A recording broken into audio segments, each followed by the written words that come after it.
Hey, what's up, you guys? My name is Megan, and I'm losing daylight here, so let's hope I fucking make it through this video. I really wanted to make like a commentary style video about something, and I saw everybody, on Twitter and Instagram and wherever blowing up over that movie Tall Girl. You know the one. I'm 6 feet tall, and I wear size 13 Nikes, and you think your life is hard? Imagine being me. But yeah, I figured I will watch the movie Tall Girl so that you don't have to. You know I have your back, girl. So I think everybody pretty much knows the basis of this movie. It's just about a girl named Jody who's very tall, and I don't know, for some reason that gives her some problems. I'm not really sure what those problems are throughout the whole movie, so never figured it out. I want to start off that this video isn't meant to hurt anybody's feelings, but it is a bad film. It's just dumb. It's not the acting or the dialogue or anything, but it's just the whole plot of the movie is so bizarre and doesn't make any sense, and I just don't get it. So the movie starts off and you're starting to learn a little bit about the main character, Jody, and she's in the library and she's like giving the fuck me eyes to this kid across the room, and the kid's like, I don't understand this book, and Jody's like, I'm so smart. And of course, because it's Netflix, it's really cheesy. So the thing that they're talking about is like this huge big metaphor about how somebody's strength can also be their weakness. It's about Ignatius trying to find acceptance in a world that wants nothing to do with him. Well, maybe he would find acceptance if he wasn't such a know-it-all. I think his showing off his intelligence is just a way of protecting himself, which is kind of tragic because his alienation is the source of his strength, but then also... But it's also the source of his problems. I wonder what they're referring to. Who knows? I don't know. I can't read, so whatever that says, I really don't know. The metaphor is from this book, and we all know the kind of book. It's the one that you have to read in English classes in high school, even though they're like hundreds of years old and the language is outdated and nobody really knows what's going on in them. So this boy who's trying to court Jody in the library because they're reading the books and she's so super smart, goes over to her to ask her out, is what we can presume, because he doesn't. And then Jody stands up and he's like, oh my god, I gotta go away. And now she does the whole spiel where it's, I'm a junior and I'm wearing size 13 Nikes. God, pity me. And I get the whole that it's hard if you have something different about you because people will single you out and you'll stand out amongst the crowd, but you're just tall. You're just tall. You really don't have it that bad. A lot of people suffer with confidence in high school. I would think it's fair to say everybody suffers with confidence in high school. And it's not that bad if you're tall. I'm very short, so maybe it is terrible and horrible and I should just cut my own wrist right now because I'm so stupid, but it's not that bad. There's people out there who are literally dying, Jody, so just suck it up. Then the movie goes to this little montage where you can really see that things aren't so bad. She has two parents who love her. They care about her and they take her to the doctors, and they can afford specialist doctors, so you know that they don't really have any monetary problems. And fucking this school that you go to, from the interior, looks pretty nice and big. And like, people put money into your schooling. You go to a good school. She really doesn't have it that bad. So Jody's walking to her locker, and then her best friend shows up. Her name's Farida. Farida is the best character in this fucking movie, let me tell you. And everybody is just a dick to her the whole time, and I don't get it. She deserves better. List of characters who deserve better. Farida. How's the weather up there? Hey, what'd you say to my best friend? Farida, please. Quick. You think you got jokes? Say some more funny stuff. Dazzle us. This kid walks by and asks Jody the typical tall person question, but I don't fucking get why it's already happened 4 times in this movie. Even if you go to a big school, you pretty much know everybody's who goes there, especially if there's something that kind of points them out from the rest of the crowd. Why is everybody asking her this question? That's not how normal humans interact with each other. It just doesn't make sense. You see this person, you've seen them before. It's not the first time you're meeting them. Why would you start a conversation like that? It doesn't make any sense. This movie is dumb. So back at school, we finally meet Jodie's first love interest in the movie. And she says she doesn't want to date him because he's shorter than her, but oh my god, it has to be because they call him Dunkelman, which is the most tragic, terrible name that I've ever heard anybody called. Ew, gross. His real name's like Jack. His last name is Dunkelman.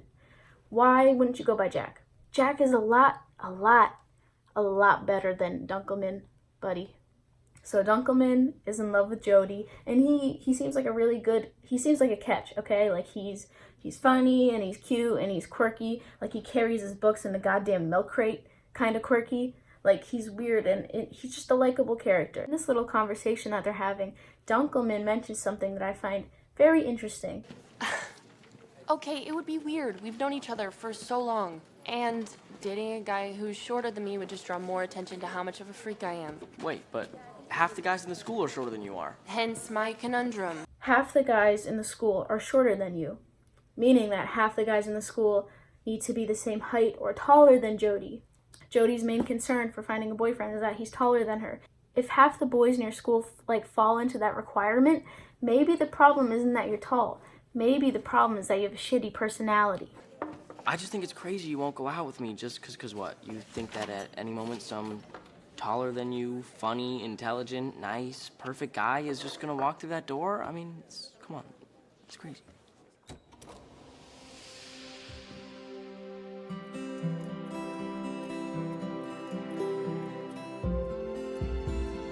A new student walks in, and his name, what the fuck is his name? Stig is his name, and he's this Swedish, model, basically. And all the girls are, oogling at him, and are like, oh my god, he's so fucking cute, oh my god.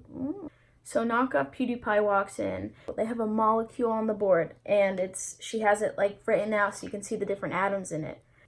They act like this is supposed to make him really smart because it's like he's solving the problem on the board, but all he's doing is adding up the carbon atoms and the hydrogen atoms and whatever other fucking atoms there are, and then writing that out. And then I guess he knows which thing it is, and then he writes that down too. I wish they made him solve something harder. If you know simple addition, then you're going to be able to write that answer down. That's it. Just, what the fuck, dog? That's not smart. It's just addition. And then Dunkelman is getting a ride from his mom, and his mom pulls up, and Stig is in the front seat, and his mom's like, oh, he's living with us. It's fine. He's just living with us. And then Dunkelman's like, oh no, the hot boy's living in my house, and how's Jodie gonna love me now? I don't know. So I forgot to talk about it here, but I talk about it a little later. Dunkelman has this line, what better way for him to experience what America's all about than for us to just kick him out of it? Low-key, an iconic line. And poor Dunkelman's just sitting there looking like he wants to kill himself. Like, this poor kid, not only does he have to deal with the girl that he loves being, too tall to want to date him, he also has to live with the guy that she's into.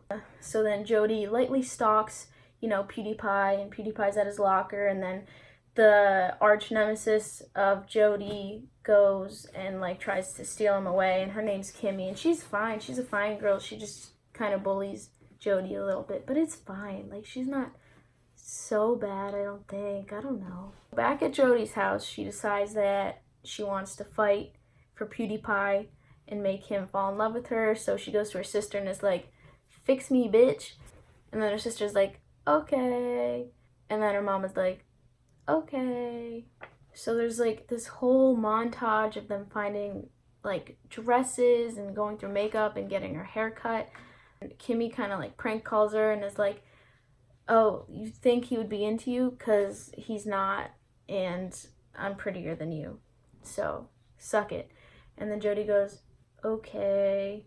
And then she's like, I'm not going to fight for him anymore. And that's that. And Farida goes up to her and is like, why aren't you fighting for your man? The only good character goes, don't let them get to you. Go out and try to fight for him. Fight for yourself too.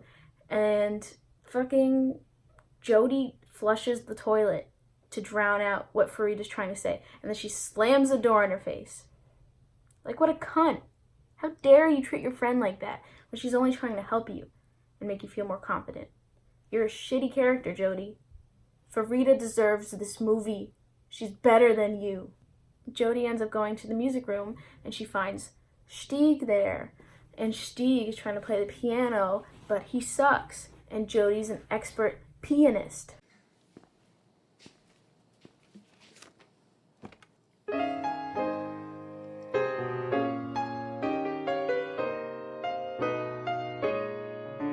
I've never been in love before. Now all at once it's you. They sing like this really romantic song, and like it's really fishy because at this point Kimmy and Stieg are boyfriend and girlfriend, and you're like, something's not right about that. Something's not right about that at all. Kimmy ends up walking in on them in the act of like singing to each other, really romantic shit. And she's like, what the fuck? What's going on? Fantastic. Kimmy, hi.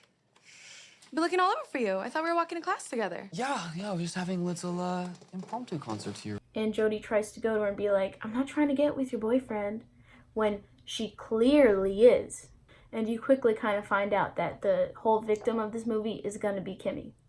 And the continuing theme of having shitty characters, Stieg invites Jody over to watch movies together. What a shitty thing to do when you have a girlfriend. I'm not saying that guys and girls can't be friends and hang out, but we both know what they were feeling in the fucking piano room, okay? We know. Yeah, girlfriend. Girlfriend. So Jody shows up to Dunkelman's house because that's where Stieg is staying. And I can't call him Dunkelman. I have to call him Jack. So Jack opens the door and is like, whoa, like, you look good. Like, you just came here to study? And then you can physically hear his heart break when Stieg walks down the stairs and is like, hey, Jody, like, let's go upstairs and make out and stuff. Poor Jack, dude. He just keeps getting beat the fuck up. So they go upstairs and they don't make out, but I bet that they would if Dunkelman didn't interrupt them as many times as he did, because look at how close they're sitting. Look at that. That's not how close you sit when the couch is that big, you know. You'd be sitting on opposite ends because you have a girlfriend. So Jack keeps interrupting them, and then Jody and Stieg eventually go like, you know what, let's leave because Jack keeps interrupting us and we kind of want to be alone. For why? You have a girlfriend. Stop it. And we all know what happens. They go on the trolley to get away, and then they kiss because the characters are so bad in this movie. They're terrible people. Bad people. Really smart, fun, unique, and beautiful girl.